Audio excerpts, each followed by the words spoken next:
A propósito de enriquecer el contenido académico de este evento, invitamos al doctor Gabriel Jaime Arango Velázquez, director de docencia de la Universidad EAFIN, con su ponencia Significado del Ser como Sujeto de Derechos. El doctor Gabriel Jaime es licenciado en Filosofía y Letras de la Universidad Pontificia Bolivariana, comunicador social de la Universidad de Antioquia y promotor cultural. Le damos la bienvenida.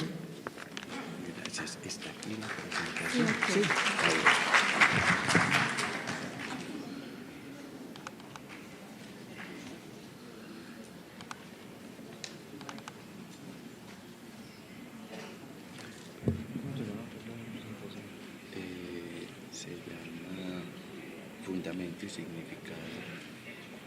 Fundamento y Significado. Si no está ahí, Gabriel Jaime Arango Exacto.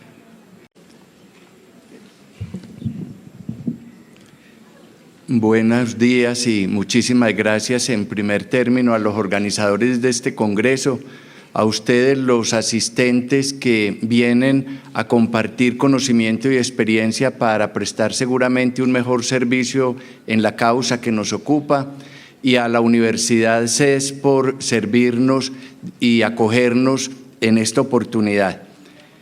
En todas las exposiciones hemos oído recurrentemente el término dignidad humana, y con muchas acepciones y muchas interpretaciones que bien valen la pena aclarar un poco y contextualizarlas, porque esa es una condición fundamental que está unida a los derechos humanos.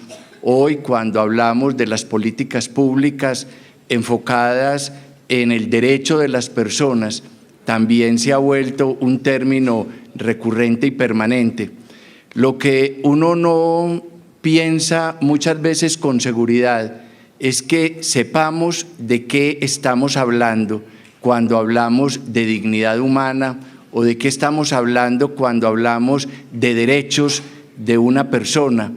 Y en esos derechos, sobre todo de los adultos, particularmente de un derecho que no por abstracto, no por intangible, deja de ser de suma importancia, que es lo que acontece con la identidad individual y social de esa persona en situación de vejez.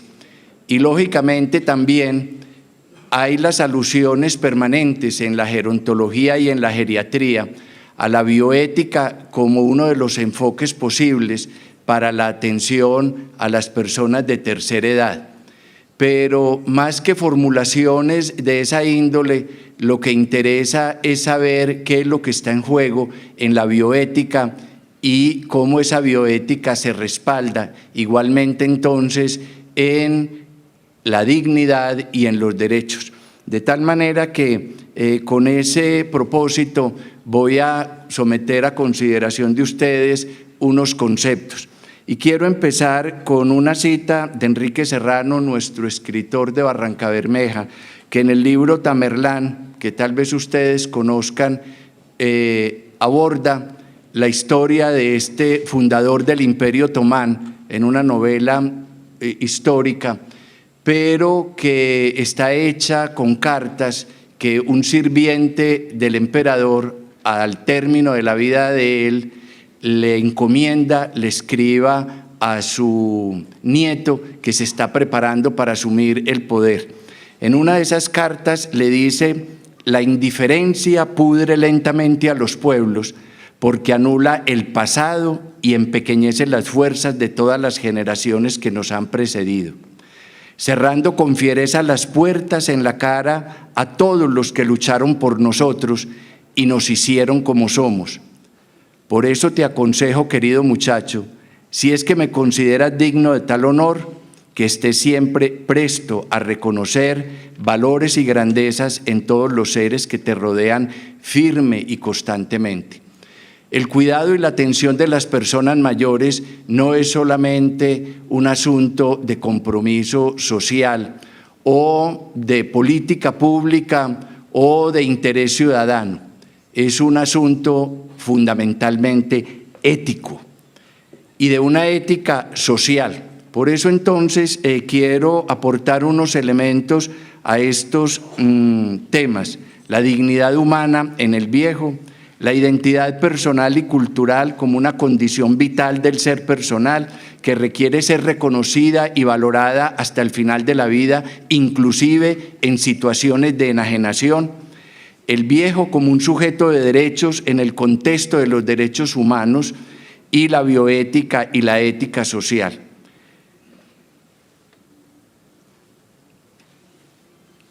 Lo primero, por la condición intrínseca de ser persona y de ser persona que todo ser humano posee desde el nacimiento hasta la muerte, su dignidad, su identidad personal y cultural y sus derechos son o deberían serlo puntos de partida obligados para todas las consideraciones en torno al viejo. Cuando uno examina todas las aproximaciones que la gerontología tiene, incluyendo a veces la cultura o la dimensión cultural, se aborda desde el punto de vista de las relaciones sociales o de las relaciones interpersonales, que son verdaderamente importantes y significativas, pero realmente en el enfoque cultural nos falta mucha profundidad. Y yo los invitaría a que de alguna manera hiciéramos de la cultura un objeto de estudio para poder precisar con mayor profundidad de qué es de lo que estamos hablando cuando hablamos de enfoques culturales frente a cualquier persona, pero particularmente frente al viejo. Y yo quiero aportar entonces unos elementos teóricos, porque me he encontrado con algunas repeticiones en los estudios y en las publicaciones de la Asociación Colombiana de Gerontología, donde se dice que nosotros en Colombia tenemos muchos datos y tenemos muchas realidades sobre el viejo, pero muy poco elemento teórico que nos sirva para aproximarnos a la comprensión de su situación. Y de otra parte, el enfoque normativo, que no es solamente el legal. Por encima del legal hay un enfoque normativo que es superior y que es el constitucional, porque al fin y al cabo la constitución de un país no es solamente una ley de leyes o una norma de jerarquía superior, sino un proyecto de organización social, una propuesta de convivencia y de construcción de lo colectivo, y obedece más que a la norma, a los principios. Y el punto de partida es exactamente la Constitución Política del 91, que dice que Colombia es un Estado social de derecho, organizado en forma de república unitaria, descentralizada, con autonomía de sus entidades territoriales, democrática, participativa y pluralista, fundada en el respeto de la dignidad humana, en el trabajo y la solidaridad de las personas que lo integran y en la prevalencia del interés general. En las disertaciones de esta mañana oí varias alusiones a la dignidad como respeto. No, la dignidad no es el respeto que se le debe a una persona. El respeto surge del reconocimiento a la dignidad, que es otra cosa, y por eso aquí tenemos un imperativo categórico, moral y ético, para esclarecer y tener nosotros a lograr un concepto claro de dignidad humana. ¿Qué es entonces la dignidad humana en términos filosóficos? Para resumir de una manera muy simple y quizá atrevida, 2600 años de elaboración teórica en Occidente alrededor de la filosofía sobre este asunto. La dignidad es un principio y por consiguiente un elemento fundante del ser personal y de la acción humana. Si es el principio, es el comienzo, y si es el fundamento, es sobre el cual se soporta la construcción del ser humano, tanto en lo individual como en lo colectivo. Acción que en último término es la que hace y define al hombre en sí mismo, cuando en ella implica todas las dimensiones de su ser. Y consecuente con este concepto teórico de la dignidad, que vamos a explicar un poco más, al menos en algunas pistas que me parecen fundamentales, es importante ver esta sentencia de la Corte Constitucional de Colombia, en que se dice que como principio, y se asume entonces y se ratifica que la dignidad es un principio fundante del ser personal, la dignidad humana se vierte al interior de todos los derechos fundamentales que la reafirman dentro de nuestro Estado constitucional y democrático. Son los derechos fundamentales y el respeto a estos los que ponen en evidencia la trascendencia de la dignidad humana al interior de nuestra sociedad. No puede haber sociedad que respete, y menos aún sociedad que se fundamente en los derechos humanos para respetar a los congéneres, si no partimos del principio de reconocerle al otro la dignidad que él tiene. Y a mí me parece que ahí es donde Colombia tiene una falla sísmica, histórica, generacional. Hemos sido alérgicos al reconocimiento de los derechos humanos, se ideologizaron en este país como tal vez en ninguno otro del mundo, precisamente porque la institucionalidad del país firmó en el 48 esa declaración, pero nunca quiso introducirla en el ordenamiento legal de los colombianos hasta la Constitución del 91, donde la acogió como parte fundamental de los derechos de los colombianos. ¿Y por qué una historia que desconoce los derechos humanos? Porque somos una cultura que no se ha formado en el reconocimiento y en la valoración de la dignidad humana. Y hoy sí que es grave eso, porque es quizá uno de los elementos constitutivos en nuestras estructuras conceptuales más débiles y pobres. Surgen entonces muchas preguntas, pero yo solamente quiero referirme a 4. Para responder a qué es eso en lo que consiste y lo que puede definir la dignidad del ser humano. ¿En qué consiste la diferencia específica? La característica o el atributo propio del ser humano que lo hace ser lo que es. Pensemos un instante si nosotros tenemos ese concepto claro. Pensemos si hay o no un atributo cualitativo y exclusivo que le otorgue superioridad ontológica a su ser y a su existencia. Y en caso tal, ¿cuál sería? ¿Tiene el ser humano un valor superior, una virtud, un elemento constitutivo que lo haga merecedor del reconocimiento, del aprecio y del respeto a los que aspira? ¿O no? ¿O somos otro ser igual a tantos con los que cohabitamos en este planeta y en la cadena de la vida? Y si estamos en esa cadena de la vida, ¿qué es lo que compartimos con toda la cadena? Pero ¿qué es lo que nos hace a nosotros diferentes? Y si hay un elemento que sirva de causa para otorgar el respeto que se le debe al ser humano en sentido claro, distinto y evidente, entonces, ¿cuál es? ¿Cuál podría ser? A eso es a lo que tratan de responderle 2600 años de historia de la filosofía en Occidente.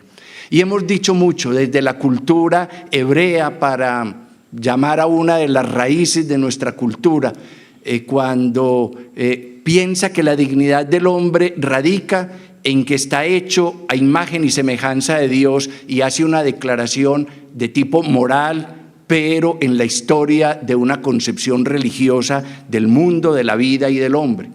O cuando Aristóteles anuncia y ratifica que esa cualidad es la racionalidad, que somos seres pensantes, capaces de establecer relaciones lógicas y capaces de producir conocimiento, de entender la realidad a través de las representaciones de la realidad, que son las imágenes y los conceptos o las palabras.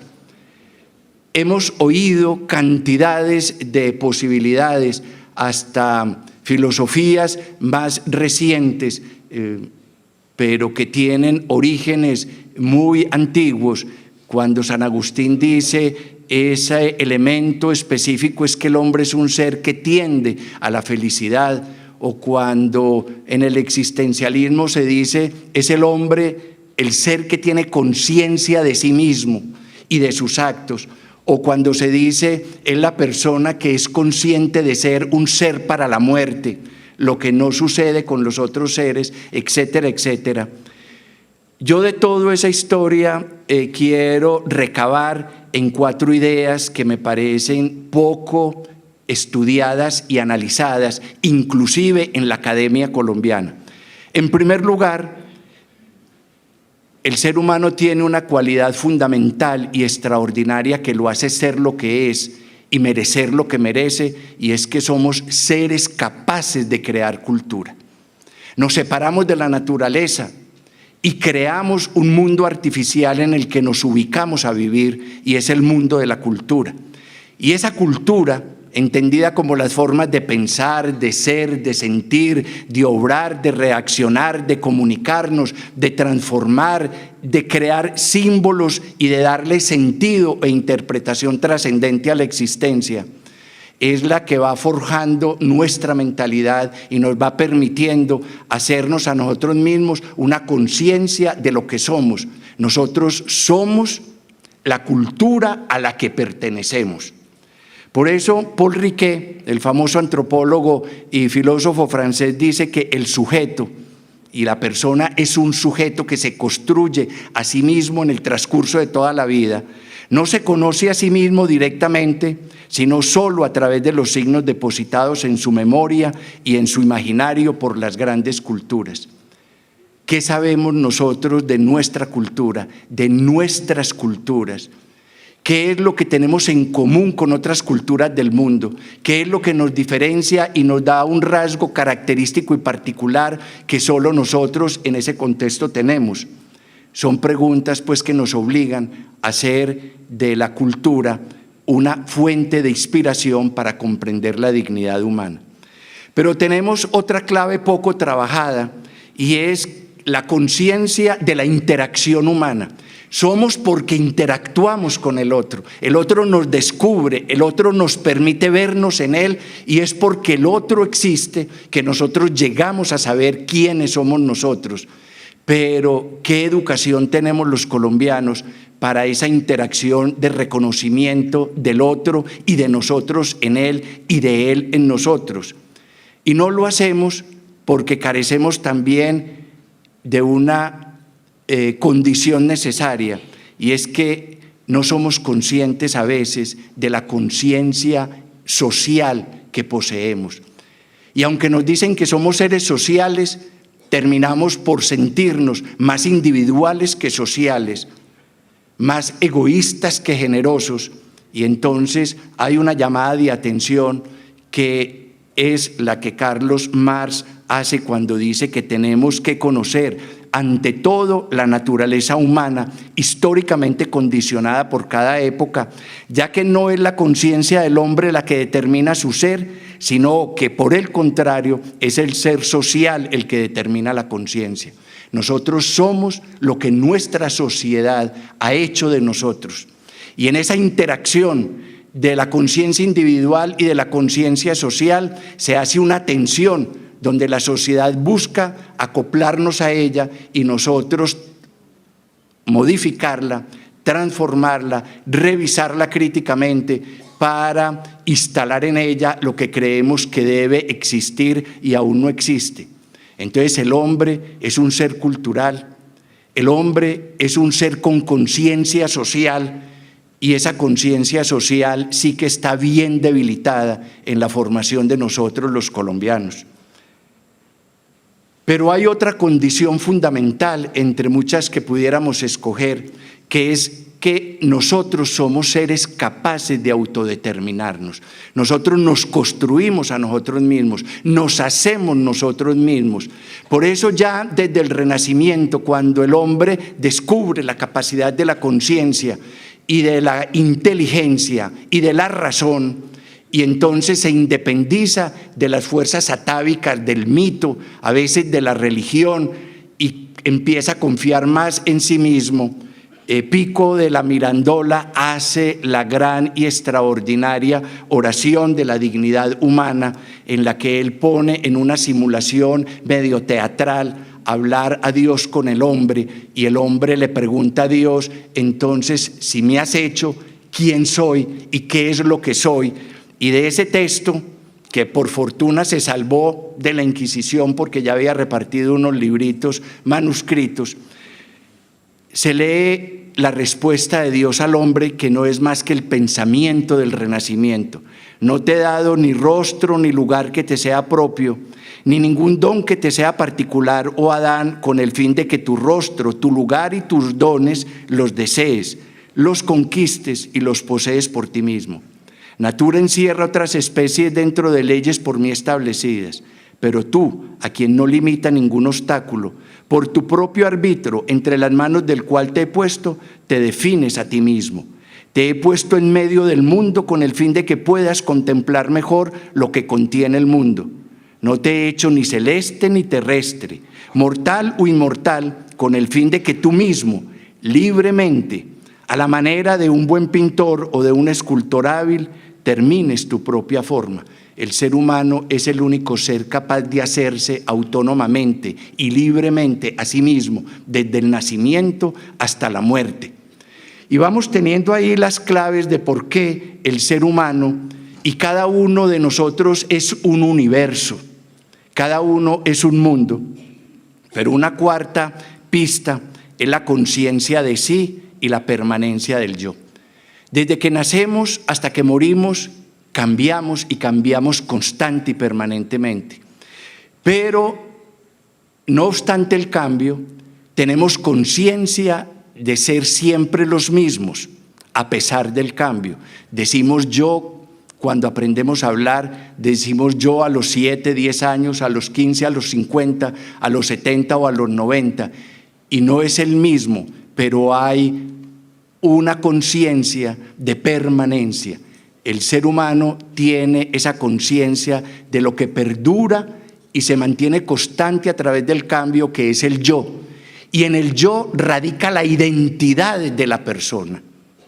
Y por eso entonces Kierkegaard nos advierte desde su teoría filosófica que lo sustantivo en el ser humano es el espíritu, que es lo que lo constituye como un yo y lo que lo separa cualitativamente del universo natural.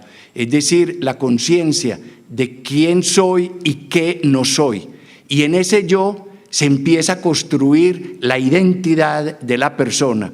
Trabajar en lo que trabajamos los educadores, los gerontólogos, los geriatras, en momentos especiales de la vida de un ser humano, no se puede hacer acertadamente sin una comprensión profunda de lo que significa el yo como depositario de la identidad personal, es decir, de la construcción donde está el acervo de lo hecho en toda una vida. Entonces, por eso quería en segundo lugar hablar de la identidad cultural y de la identidad social.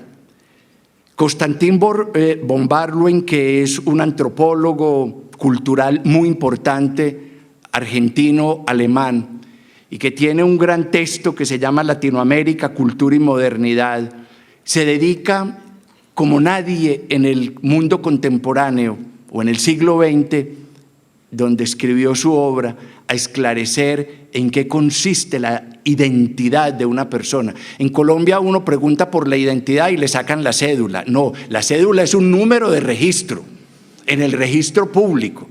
Y cuando uno le pregunta a una persona, ¿y vos quién sos?, muchas veces el silencio se vuelve cortante porque no sabe. ¿Y cómo te dijera? ¿Qué te dijera? Pues mira, yo soy médico. No te estoy preguntando por la profesión, te estoy preguntando por vos. ¿Vos quién sos? Bueno, entonces, mira, yo estudié en el colegio. No, yo no te estoy preguntando dónde estudiaste. Soy compañero de, yo trabajo en, no estamos preguntando esos datos. ¿Qué es lo que estamos preguntando cuando le preguntamos a una persona por su identidad? Entonces, este amigo nos dice, el ser humano no puede vivir sin identidad, ni como individuo, ni dentro de la colectividad nacional o cultural. La identidad le confiere una genuinidad que lo legitima para reclamar un derecho vital propio. Los derechos provienen y tenemos derechos a ellos por la dignidad y por la identidad. Nadie en el mundo ha sido igual a otro y nadie lo será. Ante las posibilidades de la clonación, no nos dé miedo que podrán clonar nuestros cuerpos, nuestras estructuras fisiológicas o biológicas, pero jamás nuestros sentimientos, nuestras emociones, nuestras experiencias de vida. Esa posibilidad de ser único, distinto, irrepetible en la existencia humana, es lo que hace que un ser humano sea verdaderamente humano y sea verdaderamente digno y que no se pueda reemplazar por otro y que no se le pueda atentar contra su existencia ni contra su vida, porque nada ni nadie podrá reemplazarlo jamás. Hacer colapsar una vida es hacer colapsar un universo. Si no somos conscientes de eso, no tendremos nunca cuándo llegar a respetar ese derecho fundamental y superior de la vida en Colombia. Nosotros nos quedamos aterrados de las cifras que nos dicen ahora que estamos conmemorando los 100 años de la Primera Guerra Mundial, que costó más de 30 millones de personas, o la Segunda Guerra Mundial, que costó 100 millones de personas, 60 sola en Europa, 20 en Rusia, los judíos 6 millones y tantos, pero tantas otras etnias que no han tenido cómo contar su historia y que perecieron en ese episodio. Fue lo que nos llevó a pensar de una manera diferente. ¿Qué es entonces la identidad en términos individuales? Para tomar a un psicólogo que tiene pues un apellido un poquito miedoso, pero muy serio en sus elaboraciones. Dice, este es un psicólogo israelí, que en términos individuales la identidad es la permanencia esencial del yo, y el yo entendido como centro de coordinación y de síntesis de la conciencia. Es el que me amarra a mí, la conciencia de ser el que soy en el transcurso de toda mi vida, a pesar de todos los cambios. Pero no solamente tenemos individual conciencia de sí, es decir, identidad, sino identidad social. Y en términos de Donald Rojas, un indígena canadiense, líder mundial en el Consejo de Pueblos Indígenas de América, la identidad en términos sociales es una actitud y una percepción que terminan siendo un sentimiento. ¿Qué sentimos nosotros cuando nos preguntan quiénes somos? ¿Qué creemos que siente el otro cuando le preguntamos quién sos? A veces ese sentimiento tiene la fuerza de una creencia.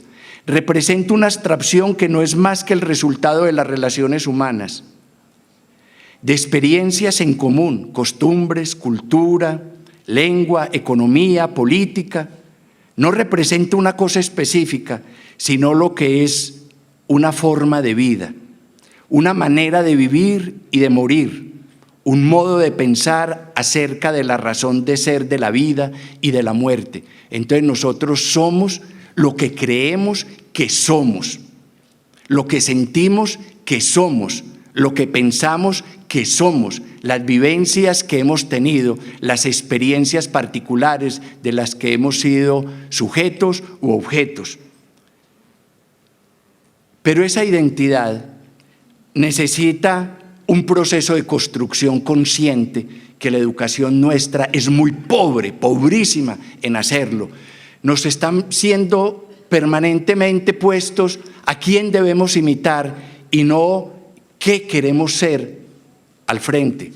La construcción de la identidad obedece a un proceso permanente en el que se elabora la conciencia de lo que somos, pero a la vez de lo que no somos, porque esa es también una tarea de la identidad.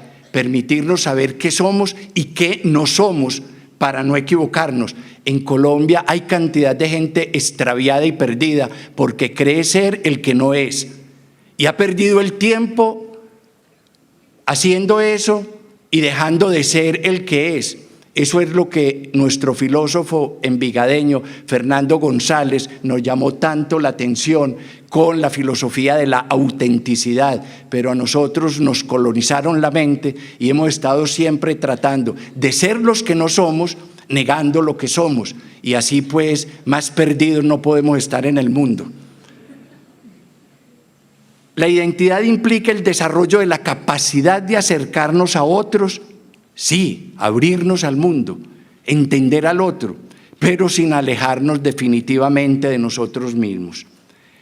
Esa es la traición que muchas personas se hacen a sí mismas. Entonces hay unas condiciones que posibilitan y definen la identidad de una persona. Primero, el amplio conocimiento de los rasgos distintivos que caracterizan a cada persona y comunidad, la capacidad de reconocerlos, de comprenderlos y de apreciarlos críticamente. Esa es la primera condición. Por eso la cultura tiene que ser objeto de estudio. Si yo no estudio la cultura, no entiendo el hábitat, el contexto, la matriz a la que pertenezco. Y ahí empieza el conocimiento de los rasgos distintivos. La aceptación de ese sí mismo que cada uno es el punto de partida, aceptarse como somos. ¿Que podemos llegar a ser otra cosa? Sí, cierto, tenemos la posibilidad, pero el punto de partida es aceptar lo que somos. No hay cosa más triste que ver una persona que no se acepta a sí misma, sabiendo que ese es el punto de partida fundamental. El sano orgullo de ser lo que se es o lo que se está en condiciones de volverse, las aspiraciones humanas, los deseos humanos, las metas que nos trazamos son parte de nuestra identidad y nos definen. Por eso, truncarle el sueño a un niño, marchitarle el sueño a un adolescente, quitarle la esperanza a un adulto, condenar a una persona a vivir sin esas condiciones necesarias para alimentar la existencia es una crueldad infinita. Yo suelo estudiar mucho los grafitis que me veo en la calle, en todas partes del mundo, y me llamó la atención un grafiti que veí una vez en donde era el seminario mayor de Medellín, hoy convertido en un centro comercial, que curiosamente la caja registradora está donde estaba el sagrario y los orinales donde se arrodillaban los seminaristas a recibir la comunión. Esos son los cambios culturales de esta ciudad. Entonces ahí se decía que si nos quitan, un grafiti decía, si nos quitan nuestras ilusiones, les quitaremos el sueño. Es decir, una amenaza terrible, pero significativa en este trabajo de alimentar los sueños de una persona. Otra condición que posibilita y define la identidad es el desarrollo del sentido de pertenencia a la familia, a la región, a la cultura, al país, al continente. Yo me atrevería a decir que el país de América Latina más descontextualizado de la identidad cultural, y por eso celebro todos esos programas que vimos esta mañana en distintas instancias del Estado, recuperando memoria cultural, patrimonio cultural, porque es que la identidad cultural de los colombianos es bastante débil también. La capacidad de superarnos mediante la apertura al otro y al distinto. El otro y el distinto están ahí para hacer la interlocución con ellos. Las experiencias o vivencias poseídas, el recuerdo y la memoria individual, el imaginario colectivo, que es a la vez retrospectivo y prospectivo. Nosotros somos, para tomar pues la figura del automóvil, tiene visor, el vidrio visor para saber ver hacia adelante, pero qué tal que no existieran los espejitos retrovisores. Si uno no se quiere chocar en la vida, tiene que tener esas dobles perspectivas, de mirar hacia adelante y de mirar hacia atrás para saber quién es. La identidad, entonces, es a un tiempo social y política, dice la UNESCO. Social porque permite identificarse con quienes comparten la misma cultura, y política porque puede ser un factor de liberación. Además de una función social y política, la identidad cultural es un hecho socioeducativo, que si es un hecho socioeducativo, la identidad se puede seguir construyendo en la tercera edad. Y es momento oportuno de hacer revisiones, como dicen los administradores, rendición de cuentas y redefinir el destino de una vida. Uno no está condenado a morirse como vivió en buena parte de la vida. Uno todavía es libre de morirse como quiera. Y esa es parte de la libertad humana que se discute mucho hoy por hoy también. El viejo como sujeto de derechos en el contexto de los derechos humanos. En el espíritu de esta declaración yo quiero llamar la atención de que entendamos y reivindiquemos el que estudiar los derechos humanos, defenderlos, proclamarlos, practicarlos, no es ser de izquierda, es ser dignos de pertenecer al género humano en esta Colombia que es tan atávica. En el espíritu de esta declaración se reconoce al hombre en tanto que hombre y no solo en tanto que ciudadano. Lo reconoce en su condición humana, en su dignidad y como sujeto de conciencia moral históricamente ubicado. La Declaración Universal de los Derechos Humanos del 48 dice que toda persona tiene derecho a un nivel de vida adecuado que le asegure, así como a su familia, la salud y el bienestar, y en especial la alimentación, el vestido, la vivienda, la asistencia médica y los servicios sociales necesarios. Tiene asimismo derecho a los seguros en caso de desempleo, enfermedad, invalidez, vejez u otros casos de pérdida de sus medios de subsistencia por circunstancias independientes de su voluntad. La maternidad y la infancia tienen derecho a cuidados y asistencias especiales. Todos los niños nacidos de matrimonio o fuera de matrimonio tienen derecho a igual protección social. Yo a veces pienso que los togados de las cortes en Colombia ni siquiera han leído la Declaración de los Derechos Humanos para dar sus veredictos y se enredan en unas discusiones para negar los derechos vitales y existenciales de las personas y dilatan, para no hablar pues sino de los procesos recientes en los que los hemos visto obrando. En conclusión, el reconocimiento, la valoración y la práctica de los derechos humanos como el compendio de todos aquellos derechos que al ser humano le son necesarios, derechos que le son necesarios para su realización personal, por el solo hecho de serlo, deberán estar siempre presentes en el camino y en el horizonte de las relaciones interpersonales, institucionales y organizacionales. Máxime si en ellas el centro de atención es el adulto mayor en un proceso avanzado de envejecimiento. El último punto en 2 minutos que quedan es la bioética y la ética social. Miren, no es posible que una sociedad llegue a ser lo que desea ser si no pone un particular interés y atención en la formación de 2 dimensiones de la conciencia: la moral, que nos llevará a la ética, y la conciencia histórica. Sin conciencia histórica y sin conciencia moral, es muy difícil que un pueblo no se pierda en su propio territorio o no se extravíe en su propio camino. Y por eso los adultos son valorados como la memoria y el patrimonio, y ojalá lo fueran y lo fueran más significativamente. Pero quiero llamar la atención de la bioética por 4 elementos para terminar. A la bioética corresponde comprender y dar sentido a los ámbitos de la vida humana, comprender y dar sentido. Por ello se ocupa de los interrogantes y de la validez y consistencia de los argumentos que se formulan para responder y fijar posición ante los problemas inherentes a su reproducción, crecimiento, mantenimiento, desarrollo, decrepitud, dignidad y muerte. Pero ahí hay otros interrogantes que necesariamente nos tenemos que hacer y contestar. ¿Qué puede y debe hacerse ante un hecho vital? cualquiera sea. ¿Qué no se puede o qué no debe hacerse, aunque la tecnología lo permita? ¿Cuál es nuestro grado de dominio sobre el mundo, sobre la vida y sobre el hombre? ¿Ese grado de dominio tiene límites o no tiene límites? ¿Todo lo que es posible debe por sí mismo hacerse? ¿Tiene límite la ciencia? ¿Dónde, cómo y cuándo debe interrumpirse el curso de la naturaleza?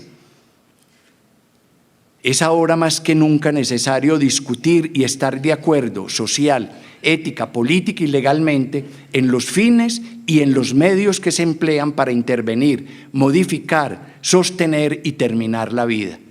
Este que es el tema fundamental de gerontólogos y de geriatras. ¿Cómo terminar dignamente la vida? Somos seres para la muerte, ineludiblemente. Pero ¿a qué tipo de muerte? ¿Bajo qué condiciones de vida y de muerte? Entonces, estos dos autores, filósofo y biólogo uno, Beauchamp, y Childress, filósofo y teólogo, el otro, norteamericanos, que trabajan juntos desde la década del 70, ya están jubilados y retirados, son los autores de la bioética contemporánea, de la bioética médica. Y ellos dicen, miren, todo tratamiento, toda intervención, toda relación que ponga la vida en cuestión debe orientarse en su decisión final por 4 principios. El respeto a la autonomía del otro. El principio de beneficio, si lo que voy a hacer realmente le produce beneficio al otro en su ser, no en lo que yo creo, en el de él. El principio de no producir daño de ninguna manera. Y el cuarto, el principio de justicia. Otro tema completamente anodino y perdido en el lenguaje colombiano. ¿Quién habla de justicia en Colombia? Nadie. Porque además de no poderse, a veces es hasta peligroso. Entonces, finalmente, yo los invito a que estudien también una declaración del Consejo de Europa, el convenio de Oviedo en Asturias, aprobado desde el año 77, del capítulo 1 al 9, porque ahí están todos los derechos que la bioética contempla hoy para una persona en términos de dignidad. Y allí se dice que ante cualquier tipo de actuación hay que hacer prevalecer el interés y el bienestar del ser humano sobre el interés exclusivo de la sociedad o de la ciencia. No, de otra manera, es importante esta última cita que acaba de escribir Edgar Morán para hacer el prólogo de la propuesta de reforma de la educación superior o de la implementación de políticas en Colombia. A él se le pidió escribir el prólogo y Edgar Morán lo escribe y termina con esta frase: yo quisiera, desde la experiencia de un adulto mayor que ha vivido y combatido los horrores y las crueldades del siglo XX, sembrar el mensaje más simple, un mensaje 2 veces milenario.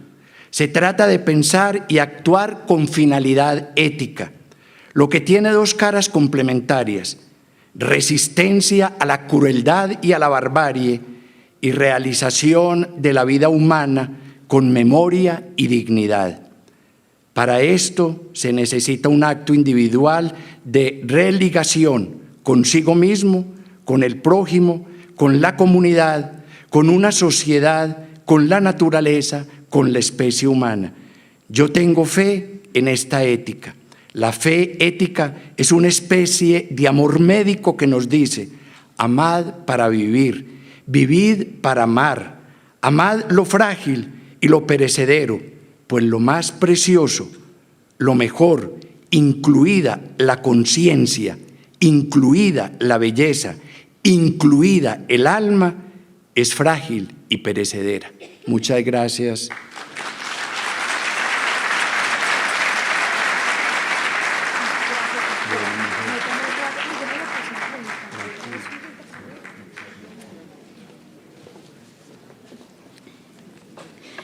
Agradecemos al doctor Gabriel Jaime Arango Velázquez, director de docencia de la Universidad EAFIT.